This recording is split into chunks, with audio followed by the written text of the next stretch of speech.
Hi, and welcome again to Radio Free Mindfrag, brought to you by Mindfrag.net. No airborne bacteria were harmed in the making of this radio show. Hey, how are you doing, Joel? This is Daniel here, and we're here with yet another edition of Radio Free Mindfrag. Actually, this is our first edition. We're just kind of... Well, we're in a new studio. Exactly. And we got a new announcer guy, and he sounds a little... He sounds a little special. Yeah. We're here in Dayton, Ohio, in our new studio. And Dayton, Ohio just doesn't look like the way he used to. No, a lot's changed since the old days, back when we were in college here in Dayton, Ohio. But that's another story. Boy, I don't remember being in college here, but, you know, that's the way college works. You don't remember a lot of it. Yes, I think a lot of people don't remember being in college in here.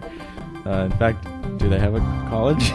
I certainly hope so, because I have a little paper at home on my wall that says I'm really banking on the fact that they have a college here, because I got this job based on the fact that I went to college in this very town. So, well, I hope our boss isn't listening.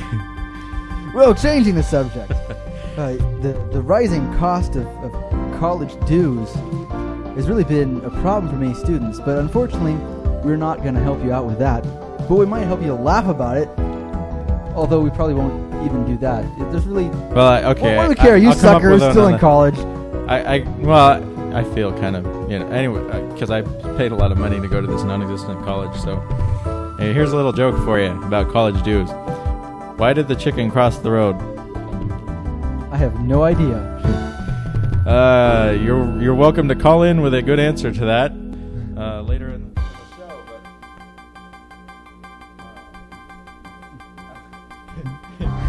But I was trying to fade out the MIDI, and I was fading myself out. Oh, excuse us. We've been having some technical difficulties. I got a 0, and it was just... There we go.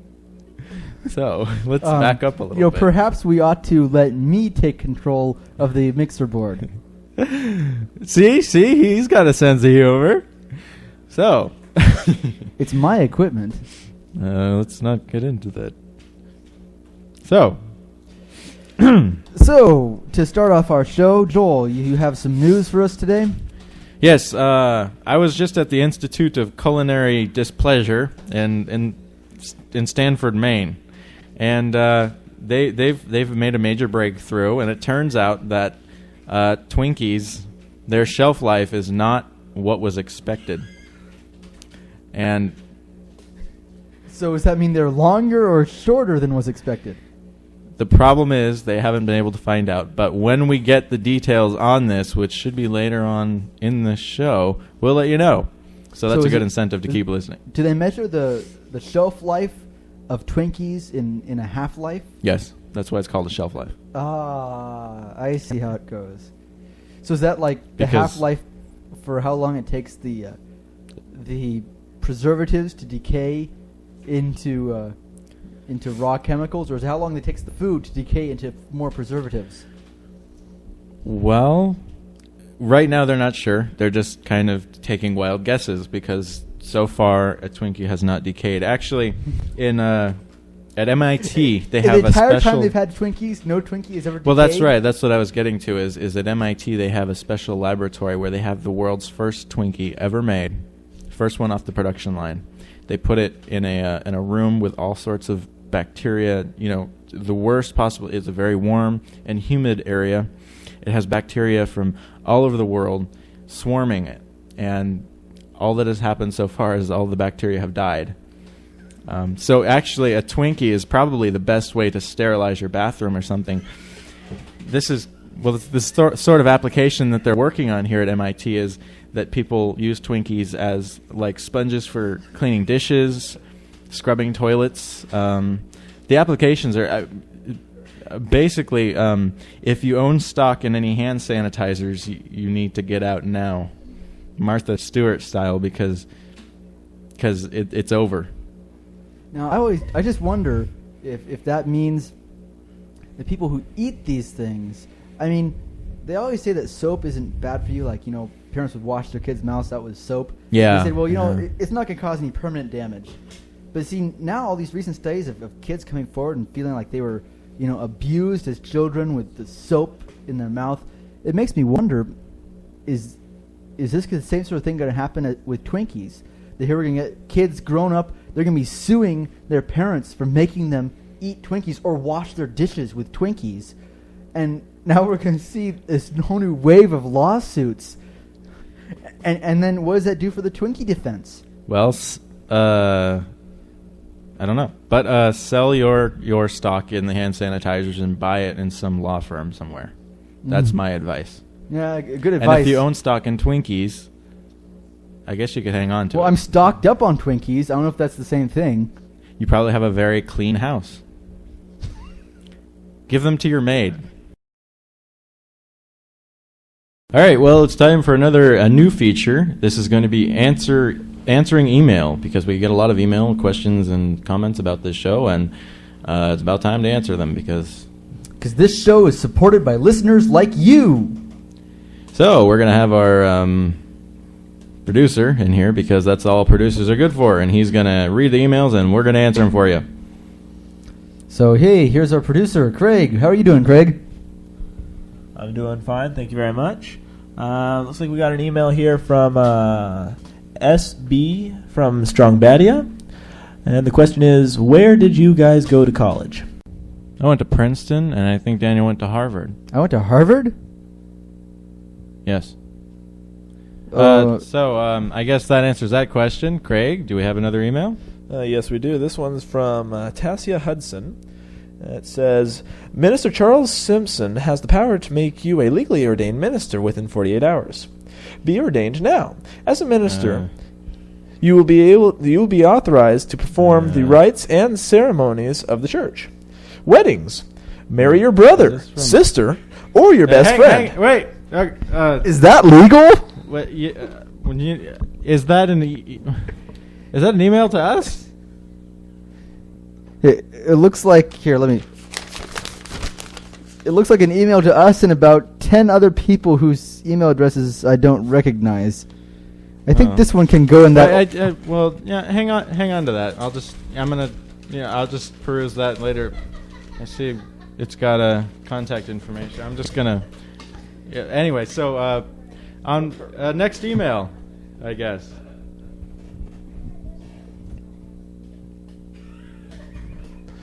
Okay, this one's Katunga from Springfield, Cambodia? Or what was that? Actually, it looks like Cambohelia. Cambohelia. I've never heard of that place. Do you still translate the show in Papiamento every week? I really enjoyed that. What the heck? Well, I'll field this one, Daniel.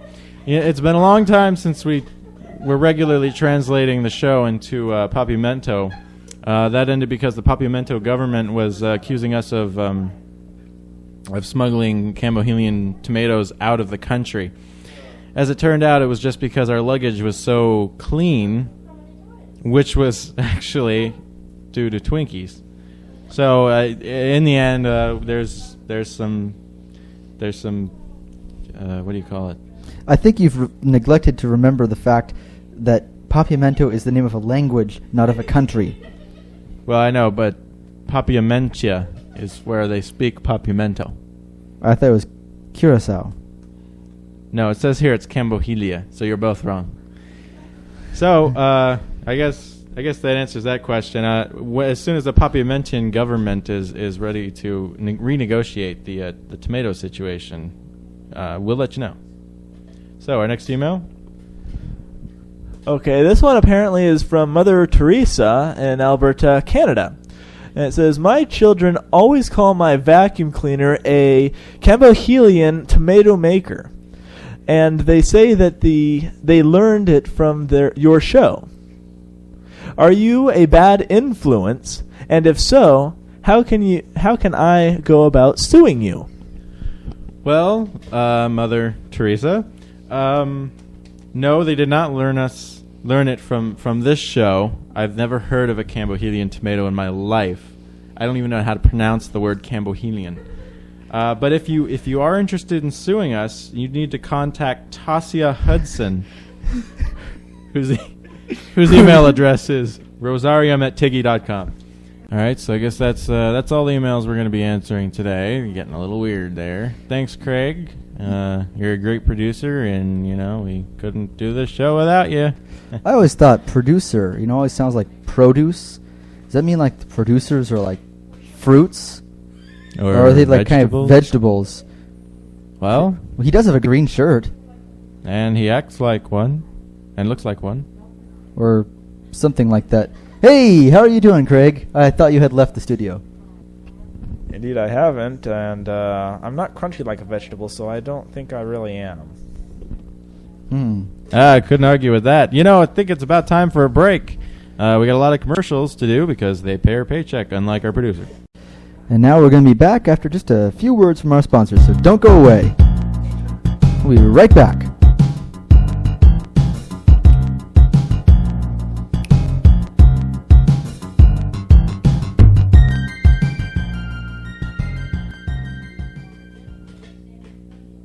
Hey, Joel, did you hear about the new tie I got? It was on sale at Macy's, Bill. 10% off. It was only $99 Bill, after rebate. quiet. But see, the I rebate don't won't wanna come in hear after. about your But the rebate that's what makes it worth I it. wish I that's didn't why have to listen That's to you. why I bought it So because I'm it could have been going to push this that's why button on my that's what hearing makes it so aid. good. That makes me then That's better. I'm so glad I got this new selective hearing aid from Third Reich Technologies. Yes, with this hearing aid, I don't have to listen to anybody I don't want to. Let me turn my friend back on now. And then I got the watch, and the watch was 10% off Let too. me turn him Actually, off. I'm sick of him already. See, I don't have to listen to him. This is great. I think you should get one too. Hang on a second. My wife is approaching. But, as you can see, I can't hear a word she's saying, because I'm wearing this selective hearing aid from Third Reich Technologies. If it's not Third Reich, it's not approved by Hitler.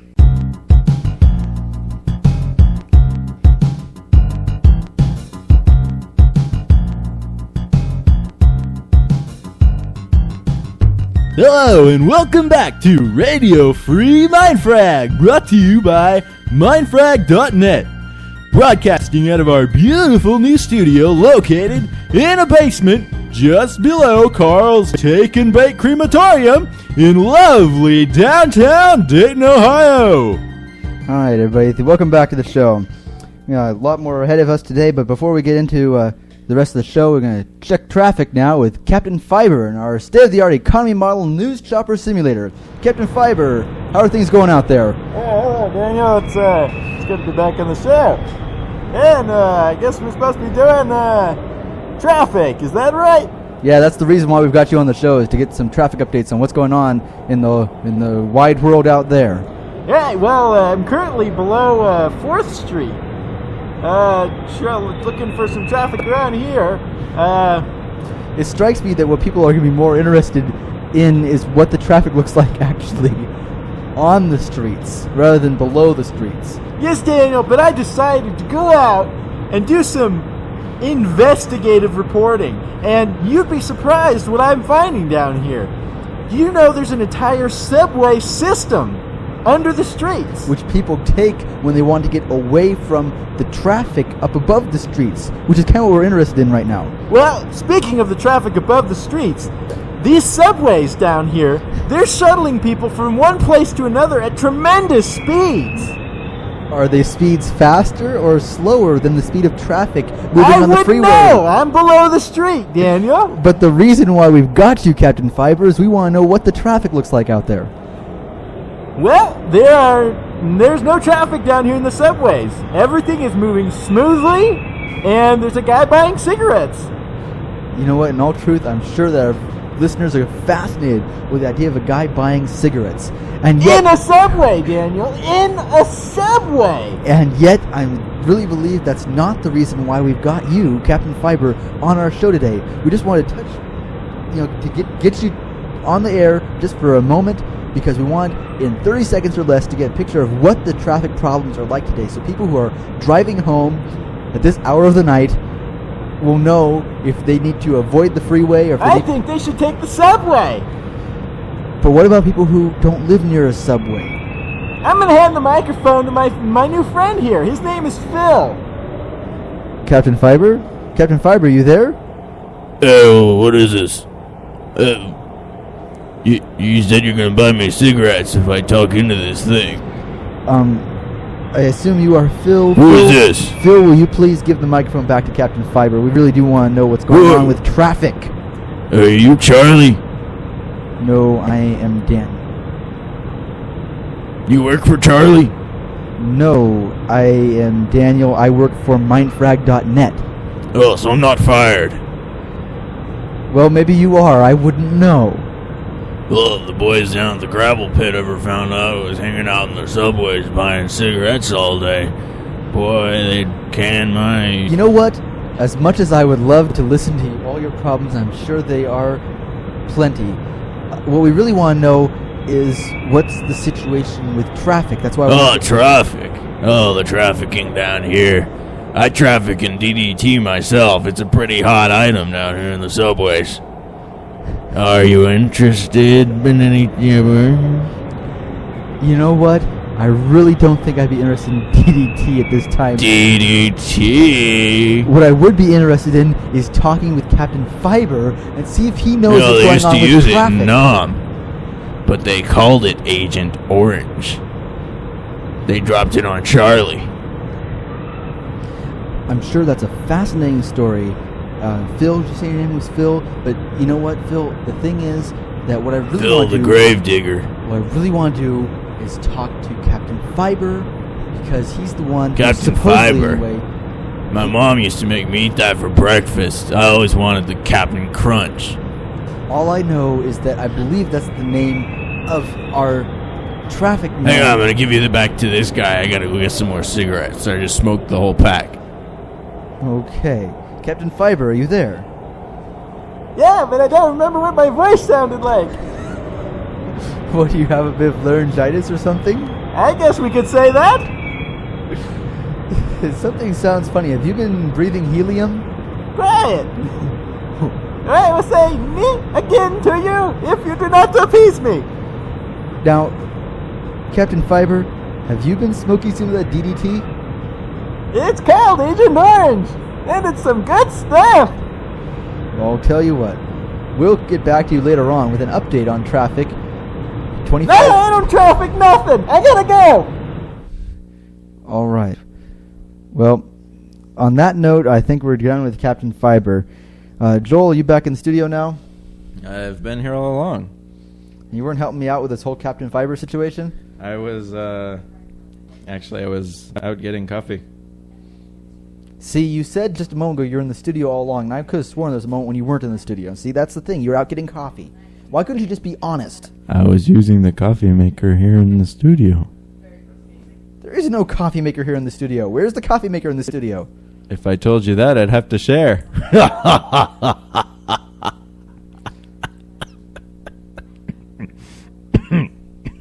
There's something way too diabolical about that laugh. Anyway.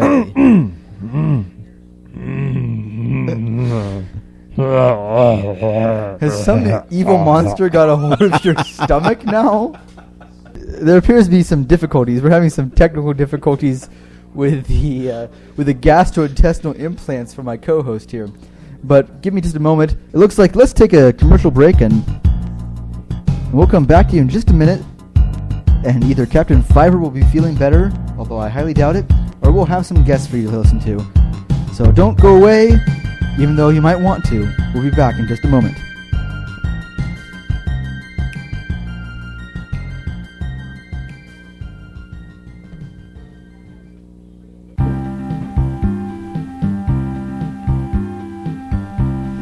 Keep our children safe. Don't let them be stabbed by muggers or by freaks.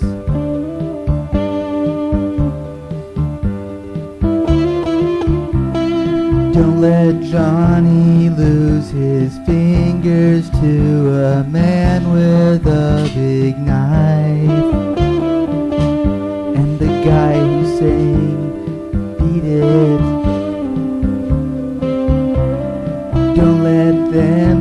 stabbed in the back by some guy drinking his dinner from a paper sack he bought at the corner store.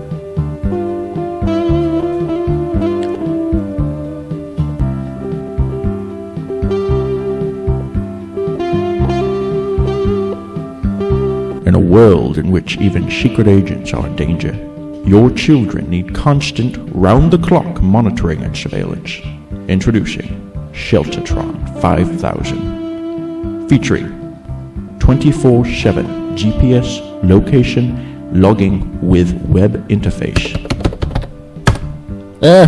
So she didn't take my T-Bird to the library like she said. With OnStar technology and roadside assistance. Yes, sir.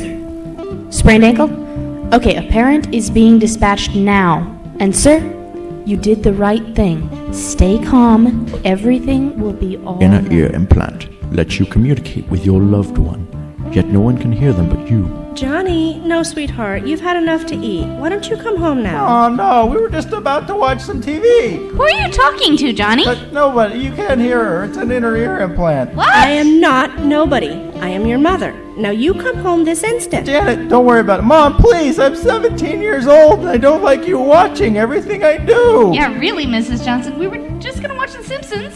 Janet, please don't argue with Johnny. Since Janet can't hear me, tell her not to argue with Mom, me. No, come on. I mean it, Johnny Benjamin. You tell her or I'm going to order the Sheltatron 5000 loudspeaker expansion module. Oh, man. Deep nasal microphone lets you listen in, so you can see if your little ones are in danger, anytime, night or day.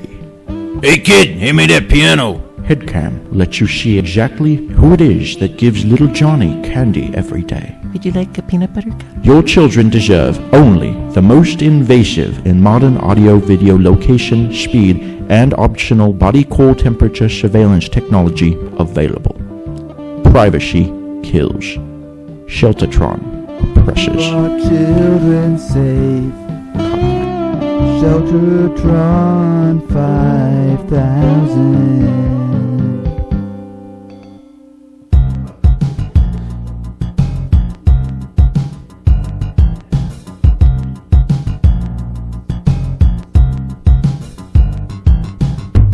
Minister Charles Simpson has the power to make you a legally ordained minister within 48 hours. Be ordained now. As a minister, Excuse me. you will be Excuse authorized. me. I think you got the wrong piece of paper there.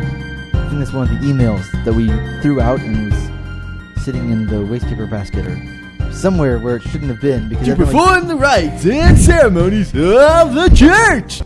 Quit it. Quit it. Sorry, I got a little carried away. Right. Thank you, Mr. Announcer, and welcome back, everybody, to the show here. Welcome back to the Radio Free Mindfrag show.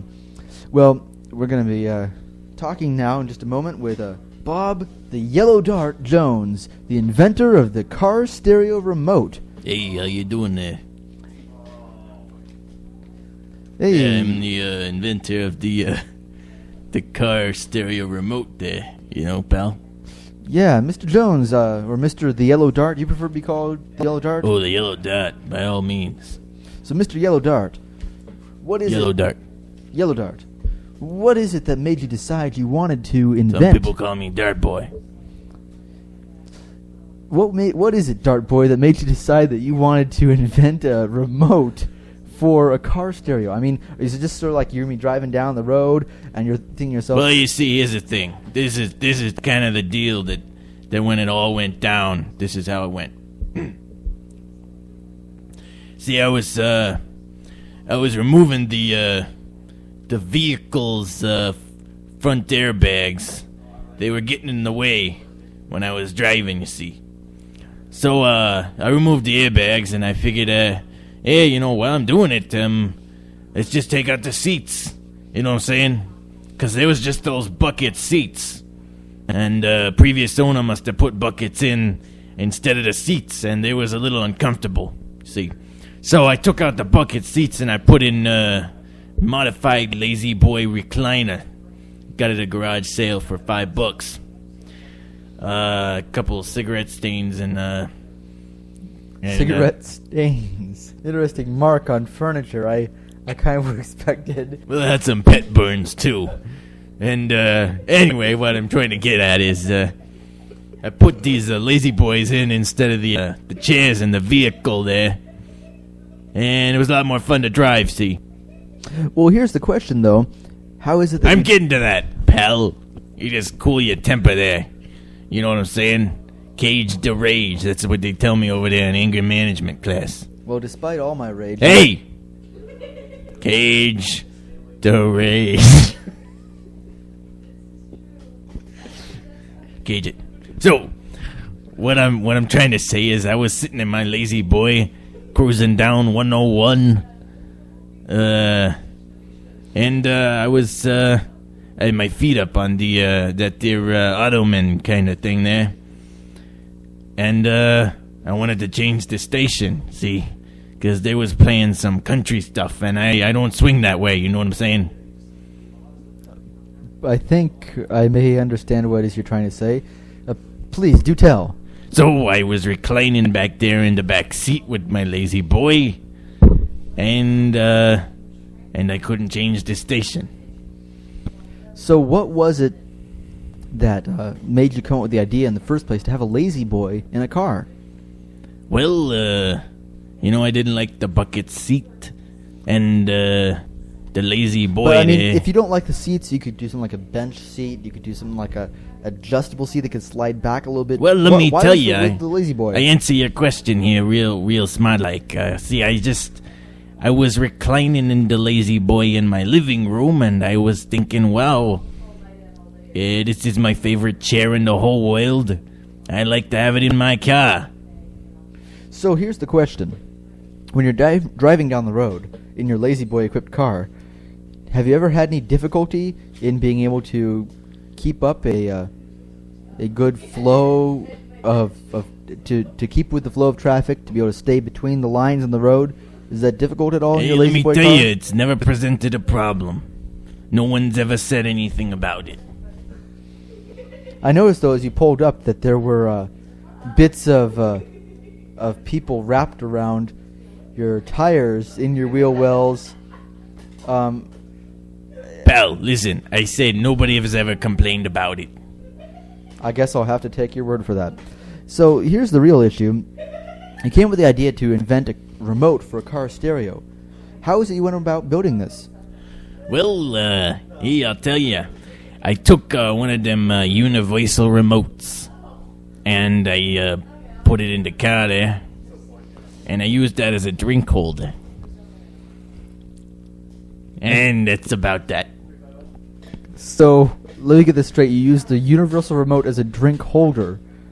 So, how was it that went from being just a drink holder to being a way of controlling your car stereo? Well, this is kind of the part of the story where renowned astrophysicist Charles Lundberg comes in.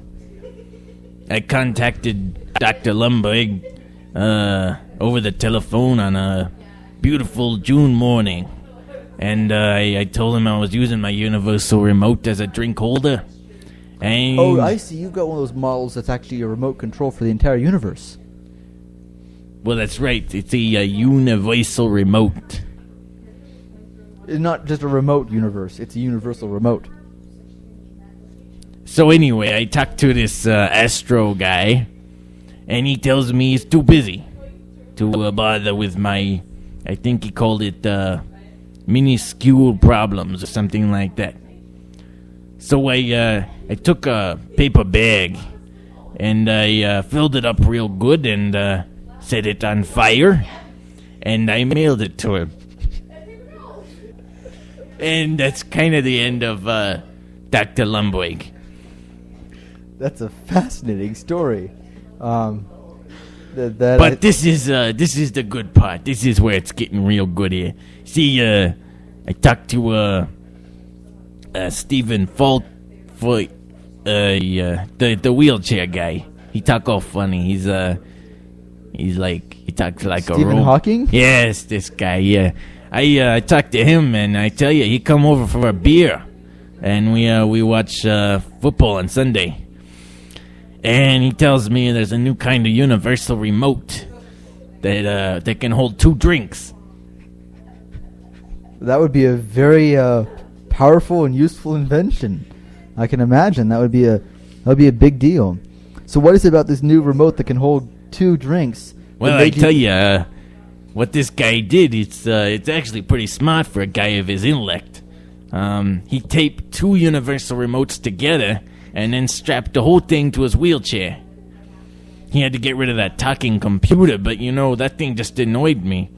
When he'd always be talking during the football game about physics and drinks. I see. I read somewhere that Stephen Hawking has sold more books on physics than Madonna has on sex.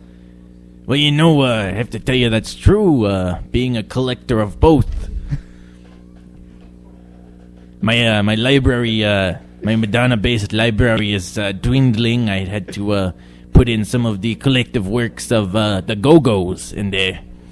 And that didn't we're getting off topic here. Let's get back to this idea of how you got a remote to control your car stereo. Yes. What was it that... we understand what gave you the idea. The idea was that you wanted to sit in your lazy boy car and be able to control to switch channels on your stereo. What was it that helped you to get from that point? Was it... in Europe, they call it an aerial. I learned that in Junkyard Wars. What, the radio? Or the remote control? The antennae. But we weren't talking about the antennae. The antenna, whichever. We weren't talking about antennae. What we were talking about was remote controls, which is an entirely different thing. Can I call you Phil?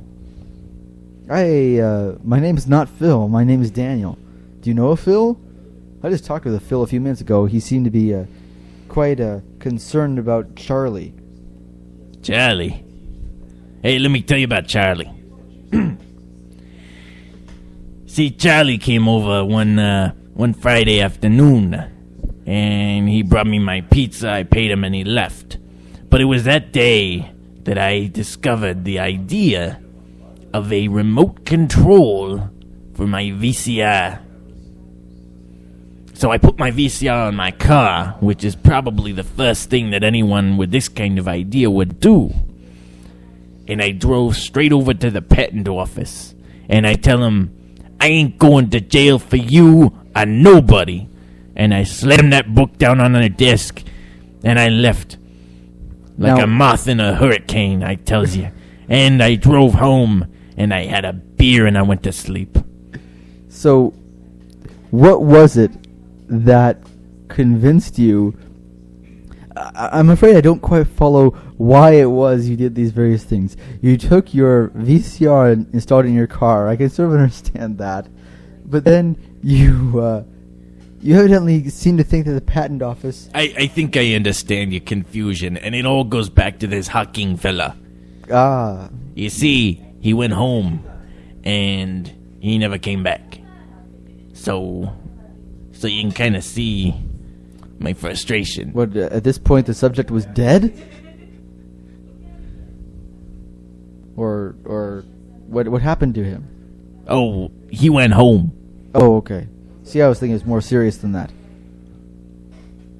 So, what was it that Stephen Hawking did that helped you to get this invention? He taught me HTML, which, as I understand it, is a language used to speak to these universal remote creatures. Really? See, They're not just drink holders no more. I always thought you just pushed buttons on them. Well, that's the HTML. Apparently you know that code stuff. It's all based on XML, you see. I thought HTML and XML were both extensions of SGML. Well, so I think we need to break for a commercial. That's my line. And actually, I'm feeling quite comfortable with this. We have no need to break for a commercial right now. But if you get tired of the show, we can have you back some other time. Thank you so much for being with us today, Mr. Bob, the Yellow Dart Jones. Hey, it's Darty Boy. Dart Boy. I know your password. What? Hey, get away from my computer. I used that HTML to hack into your system there. I got your password file. Unfortunately, it's shadowed. So I'm going to use my universal remote to hold my drink while I figure it out. Well, you go right on ahead and do that. And, well... I gotta tell you, you can get in trouble for doing stuff like that. Hey, old lady, what are you doing here? You gotta get out of here. You gotta get to work, you know that? Hey, quit yesterday. Joke's on you. You drink. So... Hey, calm down, have a beer. So who is this lady? Hey, that's my old lady. I ain't no old lady, I'm your wife. Yeah, that's what I'm saying. She's the old lady. She's the ball and gag. Jane. Okay. Well, you know what? On that note, let's go to a commercial break.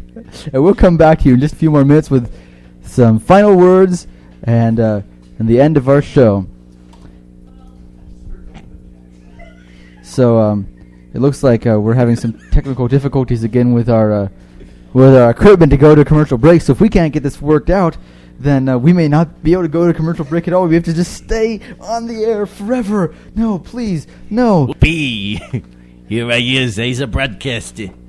Well, all right. Let me see if I can't. Play on the device there. No, I pushed this button here that says go to. Use the remote.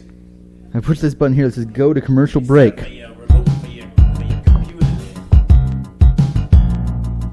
there. See? There we go. We're going to commercial break. Don't go away. We'll be back on the Future of Linux